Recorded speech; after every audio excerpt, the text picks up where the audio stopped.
I do think that the Liberals have moved in the right direction. The Conservatives were very pro-Ukraine, and people were concerned, will the Liberals move in the right direction, especially after President Putin came back and said, we have to talk to the Russians and we shouldn't be too close to the Americans.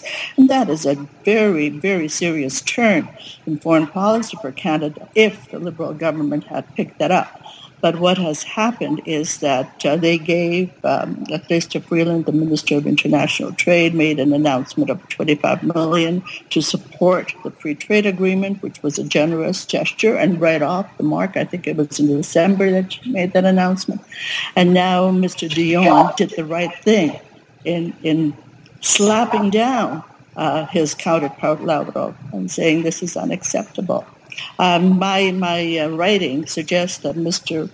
Dion should have called the ambassador of Russia on the carpet and said this is not only unacceptable, but we want to remind you that this is Canada. This is how we work.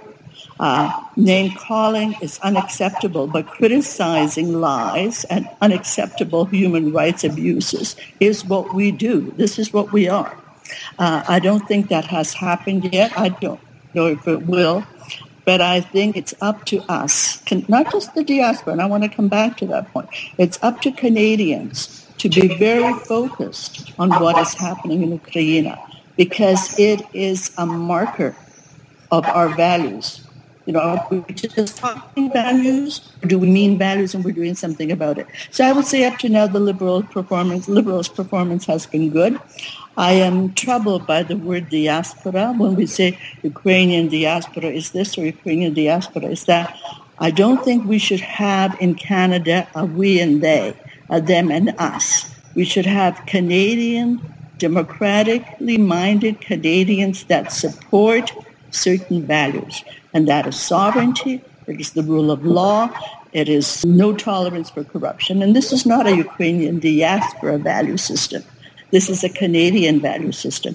And diaspora is 1.4 million. Canadians are almost 40 million. So I say Canadians because that's where the power is. My article was that Mr. Dion suggested he would want to talk to Russia. And this is following Chrystia's line, talk to Russia on the Arctic. And I asked the question, talk about what? With whom? They're liars. They're habitual liars.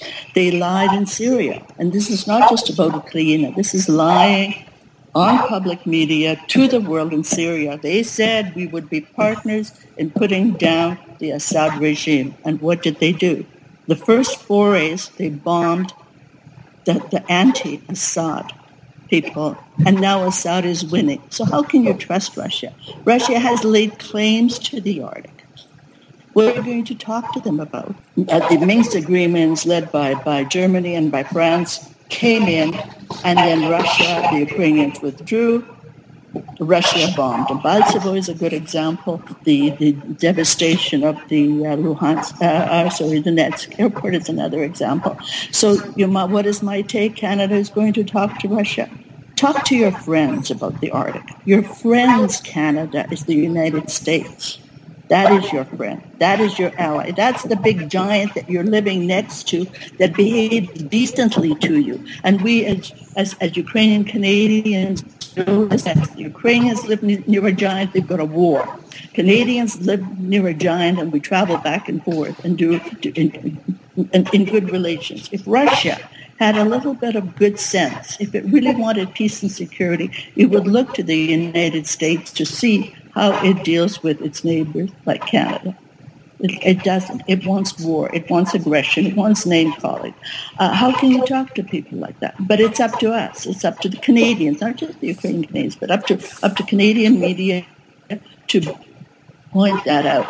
I mean, our government is only as good as we make it, and that means constant watch, constant pressure to stick with what we think is right. And we know, everybody knows what is right. It's the Canadian value system. I would think that Lavrov did the Ukrainska diaspora and a favor by being as rude and as crude as he was. I certainly don't recommend him to be doing that again. I don't think he's doing his country a favor by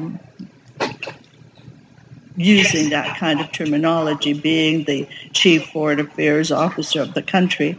It doesn't speak well of Russia at all. But I think I'm not surprised that he lashed out. I'm not surprised that Russia lashes out at the United States or at NATO and now at Canada, because we're quite a strong friend of Ukraine.